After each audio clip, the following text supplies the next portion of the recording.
Warga desa Bumi Jaya, Kecamatan Ciruas, Kabupaten Serang, kokoh mempertahankan tradisi pembuatan gerabah yang diwariskan sejak zaman Kesultanan Banten. Bukan hanya menjaga warisan leluhur, kegiatan pembuatan gerabah mampu menopang kebutuhan ekonomi warga setempat. Dalam sebulan, para perajin mampu mengantongi omset mulai dari jutaan hingga puluhan juta rupiah, tergantung permintaan konsumen.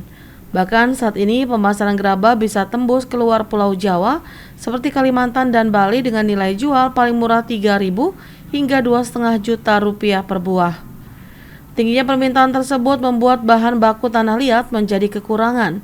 Selain itu, pembuatan gerabah yang masih manual seringkali menjadi kendala warga untuk memenuhi permintaan pesanan. Dari sekarang kebetulan untuk yang omset itu dari Kowi itu sangat besar sekali. Nah, kendalanya adalah bahan baku. Karena bahan baku yang harusnya kita dikirim ke Bali sehari itu bisa mencapai, tergantung, ada yang satu pengrajin bisa 300 buah untuk kayak bahan yang bulan. Untuk menjaga tradisi gerabah, Faisal mendorong pemerintah turut andil menjadikan Bumi Jaya sebagai desa edukasi agar gerabah tetap eksis di tengah perkembangan zaman. Hendra Hermawan, jurnalis Banten TV dari Serang, memberitakan.